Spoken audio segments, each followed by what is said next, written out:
Why ancient religions might be describing identical celestial forces under different names. Stop everything you're doing right now and consider this. What if the spiritual beings you've been taught about since childhood are actually the same entities that billions of other people worship under completely different names? What if the boundaries between religions exist only in human minds, while the divine realm operates as one unified consciousness? This isn't religious blasphemy, it's a doorway to understanding spirituality at a level most people never reach. Let's start with something that will blow your mind. When you examine the Archangel Gabriel in Christianity, you find a divine messenger who brings revelations from God to humanity. He appeared to Mary announcing Jesus' birth, delivering messages that would change human history forever. Now shift your attention to Islam. There's Jibril, the most powerful angel who revealed the Quran to Prophet Muhammad over 23 years. Same being, different cultural context. But here's where it gets fascinating. In Hindu tradition, Narada serves as the divine messenger traveling between realms, carrying sacred knowledge and cosmic wisdom. 3 religions, 3 names. Identical function: communication between the divine and humanity. Take a moment right now to feel this in your body.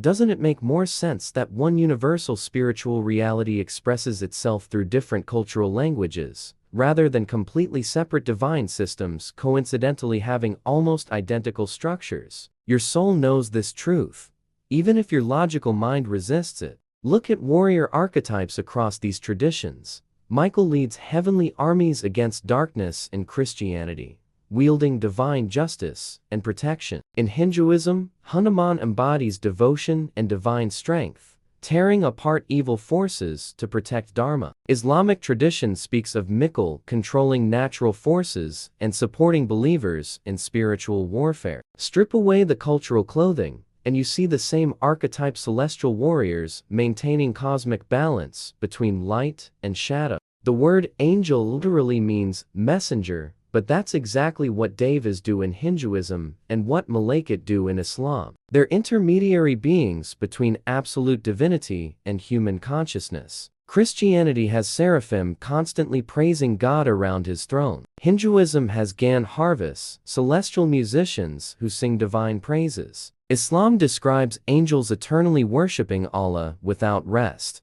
Different symphonies, same cosmic music. Here's what nobody tells you in religious institutions. These similarities aren't accidents or cultural borrowing. They're fingerprints of authentic spiritual experience. When humans across different continents and centuries access higher states of consciousness through prayer, meditation, or mystical practice, they encounter the same spiritual architecture. The names change, but the experience remains consistent because the divine realm doesn't reorganize itself based on human geography. Try this powerful exercise. Close your eyes and think about protection, healing, or guidance you've received in your life. Don't attach any religious label to it yet. Just feel that presence. Now realize Christians call that presence angels, Hindus recognize it as Deities, Muslims know it as Malaikat, but it's the same force that's been with you all along, regardless of what name you were taught. This realization changes everything. It means your spiritual experiences are valid, even if they don't fit perfectly into your religion's framework. It means people of other faiths aren't worshipping false gods, they're connecting to the same divine reality through a different doorway.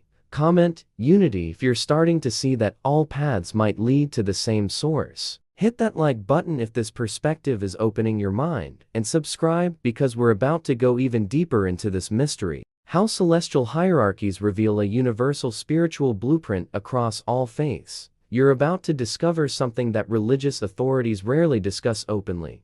When you map out the celestial hierarchies described in Christianity, Hinduism, and Islam side by side, they match so precisely that it defies any explanation, except when they're describing the same reality from different viewpoints. Christianity presents 9 choirs of angels, from seraphim who behold God's face directly down to guardian angels who walk with individual humans. Each level represents a different frequency of divine consciousness, a step on the ladder between absolute divinity and material existence. This isn't just theology, it's a map of consciousness itself. Now watch what happens when you turn to Hinduism. The devas are organized in precise categories based on their functions and proximity to Brahman, the ultimate reality. You have Aditya's solar deities of higher consciousness like Varuna, governing cosmic order, and Surya embodying divine light. You have Vasa's elemental powers managing fundamental forces. You have Marut's storm deities representing transformation. Different names,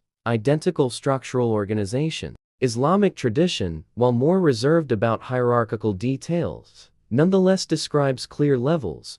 The four great archangels each govern massive cosmic domains. Jibril handles revelation and communication. Michael manages sustenance and natural order. Israfil will sound the trumpet of resurrection. Azrael oversees the transition of souls. Below them, countless angels manage specific functions from recording human deeds to governing atmospheric phenomena. It's the same pyramid structure, layers of divine intelligence managing creation. But here's what makes this absolutely mind-bending. These aren't just organizational charts. They're describing stages of spiritual evolution available to human consciousness. Every angelic or divine level represents a state of awareness you can access through dedicated spiritual practice. The beings aren't just out there in some distant heaven, they're frequencies of consciousness that you can tune into right now. Think about radio waves. Dozens exist in the air around you simultaneously, but you only hear the station you're tuned to. Spiritual practice is tuning your consciousness. When Christians pray the rosary and experience angelic presence, when Hindus meditate and perceive devas, when Sufis whirl and encounter divine messengers, they're all adjusting their inner frequency to match these celestial stations. Every mystical tradition discovered this secret. Saint Francis had direct encounters with seraphim that left physical marks on his body. Mirabai danced with Krishna in states of divine ecstasy. Al-Ghazali wrote about ascending through angelic realms during spiritual contemplation. They weren't hallucinating, they were accessing real dimensions of consciousness that exist beyond ordinary perception. Here's a practice that will prove this to yourself. Choose a quality you need right now: courage, peace, clarity, love. Don't pray to any specific name. Instead, focus on the pure energy of that quality. Feel it as a frequency, vibration, presence. Notice how it responds when you call it without religious labels. That's direct contact with these celestial forces, unfiltered by human interpretations. The implications shake everything. If these beings are real and universal, then arguing about whose religion is right is like people in different rooms of the same house arguing about whether the house exists. You're all in the house. You're just describing it from different positions. Comment: frequency, if you understand that spirituality is about consciousness, not doctrine. Smash that like button if your worldview just expanded, and make sure you're subscribed because there's so much more to uncover. What the identical functions of divine beings tell us about universal spiritual truth.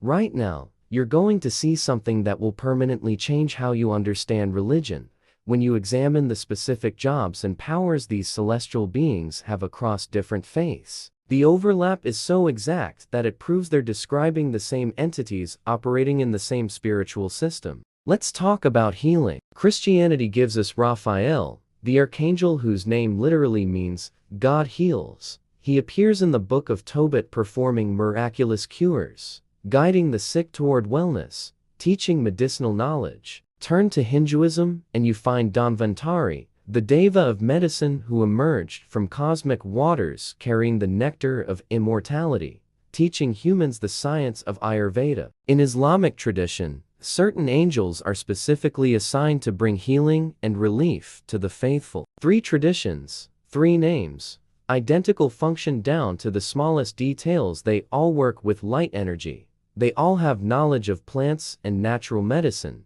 They all serve as intermediaries between divine healing power and human suffering. Or consider the recording angels. Christianity teaches that angels keep books recording human deeds for Judgment Day. Islam describes Kiram and Katibin, 2 angels sitting on each person's shoulders, writing every action, one recording good deeds, the other recording mistakes. Hinduism presents Chitragupta, the divine accountant who maintains detailed records of every soul's karma. Different bookkeepers, same divine filing system. What about destruction and transformation? Christianity has the angel of death, who appears at appointed times. Islam has Azrael, the angel of death, who separates souls from bodies with perfect precision. Hinduism has Yama, the Lord of Death, who judges souls and assigns them to appropriate afterlife destinations based on their karma. None of these beings are evil, they're cosmic functionaries managing the essential transition from one state of existence to another.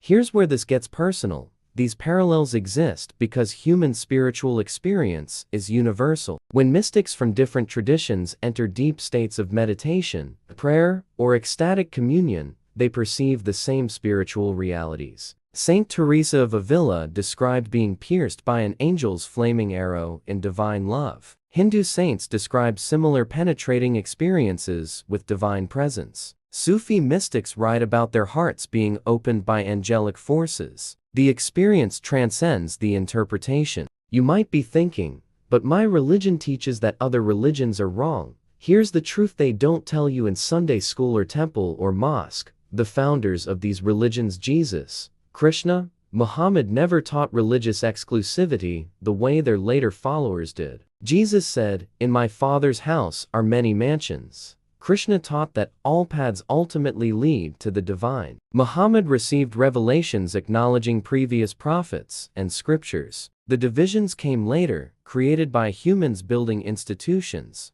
not by the divine establishing territories. Do this right now. Think about someone you know from a different faith. Imagine they're praying to their divine beings at the same moment you're praying to yours. Now realize you're both sending prayers to the same source, just using different phone numbers. The divine doesn't have separate customer service lines for different religions. There's one universal switchboard, and every sincere prayer gets through. This understanding doesn't diminish your faith, it expands it. You're not losing your spiritual identity. You're discovering that it's part of something infinitely larger and more magnificent than any single tradition can contain. Comment, awakened, if you're ready to embrace spirituality beyond religious borders. Leave your like if this message resonates with your soul, and subscribe to this channel, because this journey into truth is just beginning. How to recognize when these universal divine forces are already working in your life. Here's something that will fundamentally shift your reality.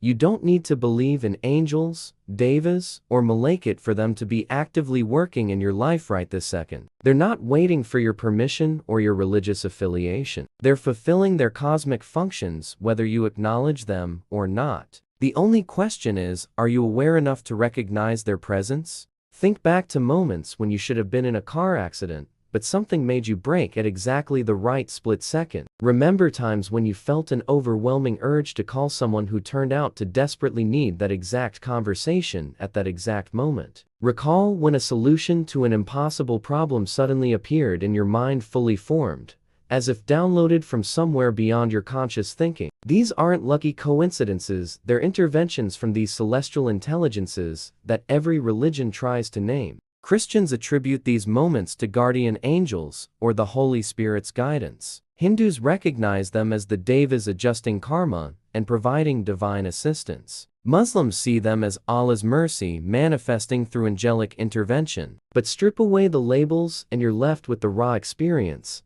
Something beyond your personal ego touched your consciousness and altered your life's trajectory. Pay attention to synchronicities, those moments when reality seems to bend in meaningful ways. You think of someone and they text you seconds later. You need specific information and a stranger appears with exactly that knowledge. You're lost, and you find the perfect guide right when you need them. Carl Jung spent decades studying these patterns, calling them proof of a deeper order beneath apparent chaos. Every religion has always known about this, they just called it divine providence, grace, or cosmic alignment. The signs are everywhere once you learn their language. Repeating numbers that catch your attention, vivid dreams carrying messages you can't ignore, animals appearing repeatedly in symbolic ways, songs playing at precisely the moment you need to hear those exact words. These are the vocabularies through which the divine communicates with you, completely independent of whether you attend any religious services. Here's the revolutionary truth that threatens every religious institution. You don't need human intermediaries to access the divine. Priests, Gurus, imams, they can be helpful guides, but direct connection has always been available to you. Every genuine mystic in every tradition confirmed this. Francis of Assisi had unmediated encounters with celestial beings. Ramana Maharshi achieved enlightenment without any guru. Rumi wrote ecstatic poetry about direct divine communion. The gatekeepers want you to believe you need them, but the gates were never locked. So, what does this mean for you right now, watching this video? It means you're being invited to recognize your own direct line to these celestial forces. Call them whatever resonates with your heart: angels, guides, devas, higher self, universal consciousness. The name matters far less than the relationship. What matters is that you begin paying attention, cultivating this communication, trusting the wisdom that emerges when you silence the external noise and listen to the subtle whispers of divine guidance. Try this tonight, before sleep. Speak to your protective force, using whatever name feels right. Thank them for the dangers you never saw, the guidance you almost ignored, the presence that stayed even when you felt utterly alone. This simple act of gratitude strengthens your connection exponentially. And understand this deeply.